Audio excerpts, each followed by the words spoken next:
Chiro mar Awendo bende oting'o jogo matimo ohelni mopogore opogore kaka ohand rech, ohand omena, ohand olembe, kod jogo ma bende timo tich mar boda boda. Awuoyo kaka dus, ane chiro ma Awendo. Kata kobedo ni joluo mawuok South Nyanza ong'ere gi tije mag lupo, chiro mar Awendo en ranyisi mar kinda mag jodak mawuok ka e yore mag loko ohala. Wan kaka mon man ka, wawuok kuonde mopogore opogore. Nitie jok madhi nyaka mudhe i Awendo kae. To kuonde go kae ngidhiye, ido ka ng'ato dinoni, idwa mai pesa te mane uso. Mano nenore ndalo mane tuo korona omako piny ka jo ohala ma Awendo ne ok odewo luwo chike magayo keruok tuo mar korona kane gidhi nyime gi timo ohala kata kane otam gi chokruok e chirono. Kata kobedo ni gima nigi berne nyaka bed gi rachne, osebedo ka liekore ni jotim ohala e chiro ma Awendo osebedo gi achiedhnade mopogore opogore. Chandruok ma mine ni godo e Awendo Modern Market, perimeter wall ne ok oketi. Achiel ni mine ijuogo, to gik machalo kaka nguro, diel, juogo mine maloyo jojuok man ka. Lolwe TV nyocha otimo limbe e chironi kaka ma e kaka jo ohala e chiro ma Awendo ne ogolo pachgi. Mo mar chiede minyalo los go vidio hau bende biro doko kete e kiwango mar 50 michak pimi go mano babo. Koro chuma idho malo kabisa kendo waywa kabisa. Koro mane ywak manyalo bedo godo sekta mane to mogik maywago kabisa ne josiasa ne matut dwe kete ji lak ndara ni rito kata gi book appointment rito gi aro kinyi saa 2 nyaka saa 10 odhiambo tangi gonyo dhano 20 kusum 55 to dhano 300 to dokni kendo giywago ne ywagruok mudo la. Wakwayo tendwa mamalo government mamalo mondo oket arita maber mar minegi mondo wabed gi environment maber kodwa. Mar ariyo awacho ni ngimo oseidhonwa moso wanjo boda boda kaka wan kani gimomiyo ngimo oidhonwa nengo moni malo omiyo seche moko inyalo ringa to kaka itimri koro onge to koluwore gi pikipiki ni mwaka mag loan gi koro dwa chandowa saidi. Omiyo wakwayo government mamalo mondo ng'iyane kaka ngima nyalo dok chien koluwore gi mo nikech mo ema control ngima mar jo Kenya. Especially wan wa joma wero kaka jogik matindo tindo mag gige duka gi yudo ka bech mo ni malo, bech sabunde ni malo. Koro wakwayo sirikal mamalo mondo mi okonywa e wachno nikech waneno matek. Mar ariyo gima dawuoye kendo ni wach juok tek Awendo ka ijuogi nyaka chiemo matin minyiewo midhi chame ot ijuogi e gate. Koro wawacho ni jo sirikal mamalo konywa uru ijuogi ma kati uso mana gima tin kata ni mana gi sabunus box tijuogi siling 50. Koro yudo ka miyo ae chiro kodok e ot onge kata gima odogne godo nyithindo. Koro wakwayo mondo mi ukonywa e wachno.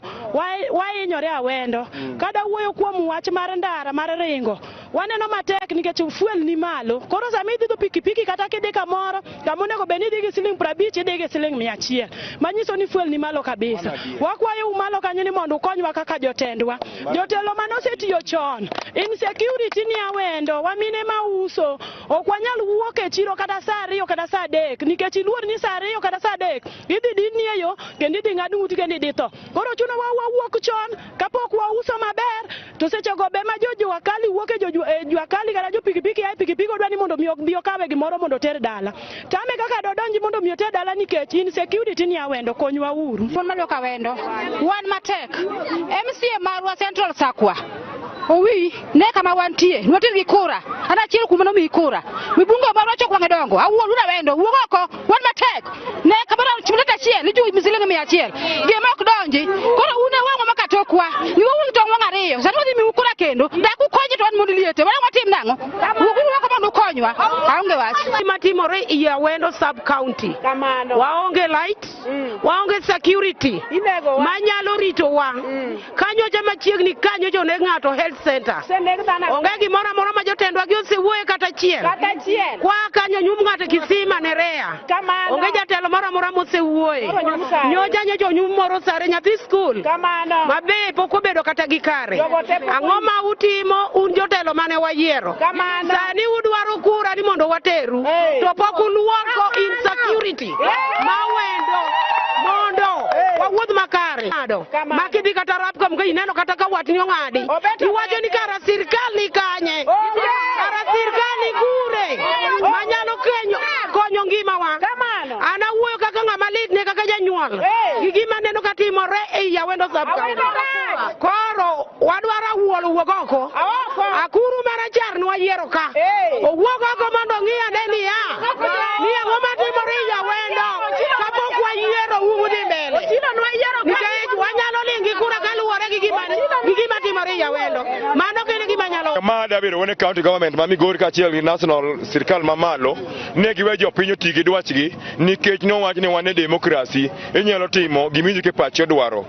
kendo iyo kwayo to yini time mamuol mokiyora chune koro wambo kwa chuno sirkal mano pachgi to onge katiba masasomo mano gol e 2022 kaka 2020 kaka 2021 mawacho ni koro mo 2022 dwe mar 8 tarik 9 ne tinyaka go mana 6 piece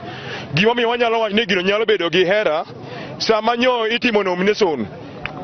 kuonde menyi itime ombulu menyi ka ombulu kidie lweto itiye gi yore mag laptop nya digital maka wuono ni onge report ka returning officer kata presiding officer mano lando ne polling makama ngano nongo kura makama polling makama ngano nongo kura makama meno gi kidesa time meno owache ne ngano mitiket ngurni tinya kaka wuono me an ga dini kada ko puno luogi gi ne ground sani to jomoko nya donke yuago to muro lakgi kik tiko di ja youth man tiere kik di monj ngato kiwinjo ke siasa go siasa kuma nitie kok idwar wekde kanyo wuoyo kaka an one of the boda chair ne nitiere singo mano singne osingno e sector wani kaka boda mokuongo sets e Awendo sub county mangima no promise no biro bedo gi parkings mabeyo wabiro bedo gi sets moyue kod jowuoth gigo duto no gore Lwanda me ok ne gichopo mana kumora di ko woda chieng miluongo wesa ko mano tere sets auchiel modongi olal to king'iyo Migori county mangima e wards mamoko gi kopogore ga Unesco sub counties mamoko kopogore ga Awendo sub county e ward achiel emoyudo to sub counties mamoko within Migori county tino ke nigi set mobedo donated by county government kora wach ne jogo sabedo ke pes migolo mondo mi bine wana youth kata wana inchi mondo mi okony ne sections mamoko gibaro goro mogi timo what we call riwo paro kata public participation mondo mi gisum paro mondo gitimo jopiny gi magishingo abiro kachiek nyaka dala mar Awendo wuoko kaluor abede e seminars mopogore nitiere meeting man wabedo gi county government kene pesa World Bank no donje dala mar Awendo 280 million pesa ni otiyo marach moloyo pesa duto te kendo akwayo ni jolo jotim nondo mondo mi otimane nondo kaka pesa ni otiyo ni watimo mogo nyaka budget mar tinga lal yaw manini iningo ni sewage mane de kuno lal chope de ude 12 lal parkings mano timno locations mago no lal kora na wani ja siasa en ngama biri gi dog da wan gi kawuono wayiero ngami luongo ne dhano wano kwa yier party wayiero ngami luongo ne dhano ok wayier party kendo kik ng'ato chunwa wan polisi mar gimi dhi timna momiyo wateri tich ok wateri ne ng'ato wacho kane koro in gi tiket ok en dhano madhi ti janeno mar Lolwe TV kaka iwinjo mago e ywakruok ma jodak ma Awendo e kaunti ma Migori ni godo ka bende ginyiso jogo mayudhe ni kik bed ni ti kodi bende giywago ekonomi masani odhi malo josiasa ma bende samoro tiyo gi yudhe mondo okel monj bende ero uwinjo gi itu asebedo jata chenro mar Upolino yudori turu masani Nyasaye ritwa mborita.